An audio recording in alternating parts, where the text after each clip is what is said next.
Japan might be the land of the rising sun, but the Japanese brands have long sat on the sidelines. Meanwhile, KTM has long dominated the 200 to 400cc segment.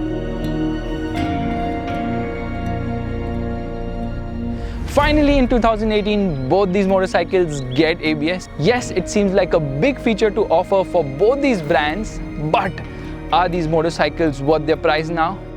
In today's video, we are going to be comparing Team Blue with Team Green disguised in blue to tell you which is the motorcycle you should be buying.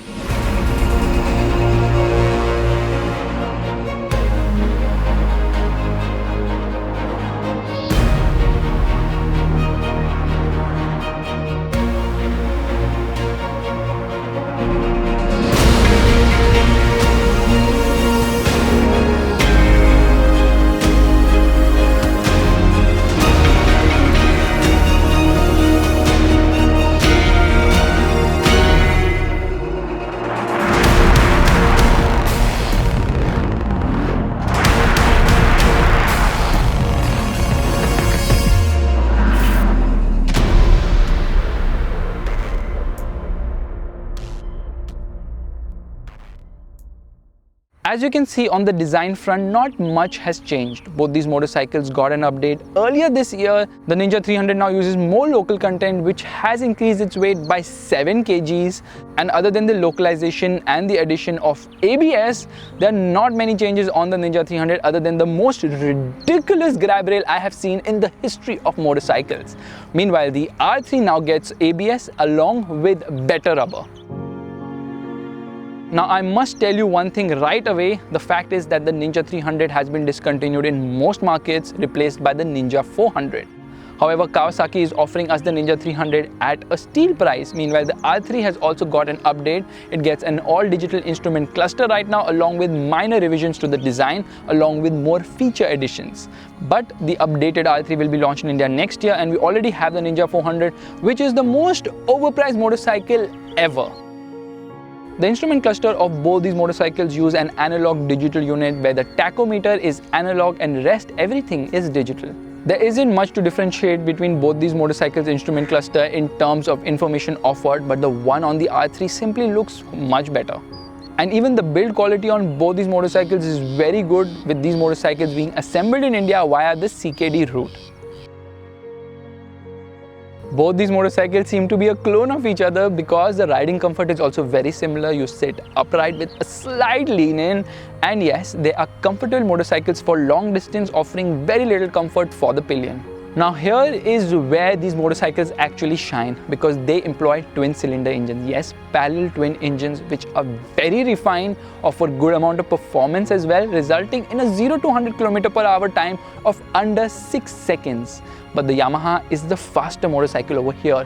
Not only does it offer more punch, it also has a better low end, and it just feels more lively throughout the rev band. Meanwhile, the Ninja 300 only wakes up in the top end, and when it does, it absolutely rockets to its 13,000 RPM red line. The R3 red lines at 12,500 RPM. So while the Ninja 300 is more exciting a motorcycle to ride on the highway and obviously on the track as well because of the top-end centric power delivery, it is actually the R3 which has more usable power, better performance, higher top speed, and is just the more refined motorcycle over here. Although the Ninja 300 is also very refined, the advantage of the R3 is very minuscule.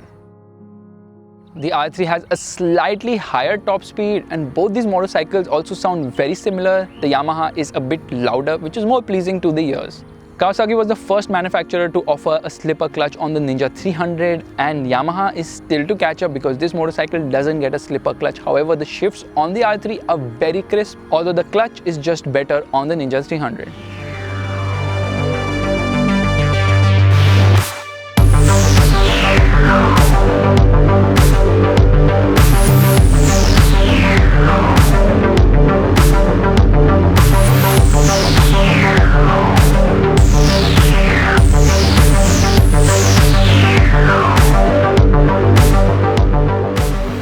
Both these motorcycles have similar underpinnings. The R3 weighs less than the Ninja, which obviously gives it an advantage in terms of straight line acceleration. However, the suspension is on the softer side on the Yamaha.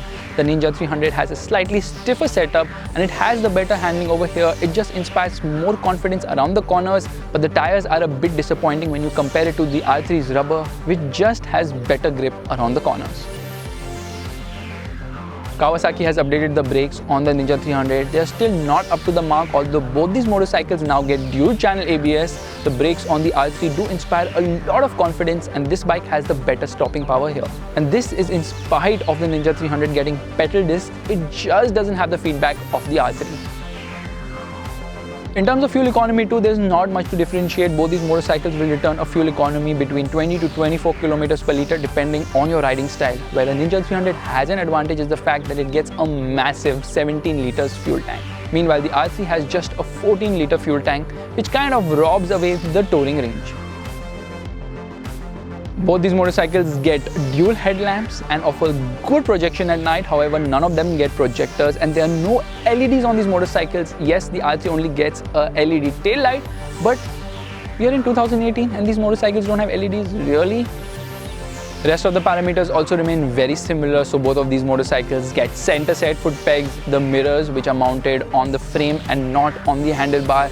But the ones on the Ninja 300 offer better visibility of what's behind. In the R3, all you can see is your riding jacket.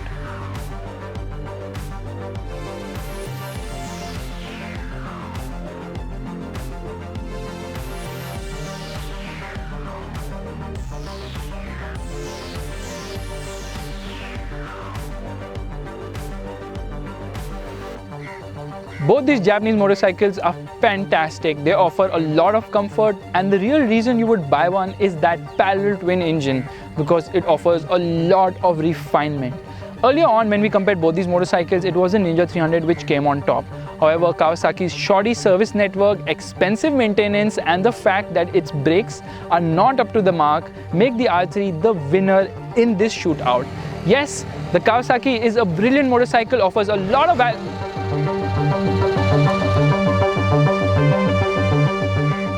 What are you doing on that BMW engineered motorcycle? Well, I'm here to tell you that this BMW engineered motorcycle, the TVS Apache, is better than your Japanese twins.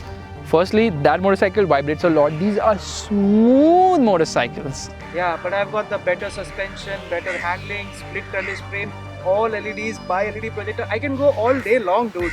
Yeah, but you don't have the refinement of the Japanese motorcycles. Well, I'm good with this motorcycle. I'm pretty good. So what we have here is a motorcycle which offers a lot of bang for the buck. The only thing it lacks is a parallel twin engine, and that is the only reason why you would want to buy either of these Japanese motorcycles. Yes, the Apache RR310 is a brilliant motorcycle. It offers great amount of features, great handling, actually the best handling and braking over here. It also has the best lights, but in terms of comfort, it might not be able to match the Japanese, but it is priced rupees 1 lakh less than the Ninja 300 and a lot lesser than the Yamaha R3. So if you have the budget, opt for the R3. If you don't have the budget, go for the Apache RR310. You won't be missing out on much.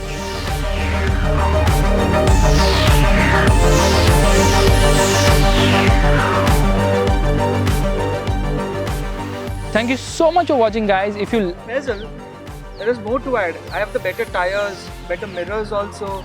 Yeah, and you have such a small fuel tank, my friend.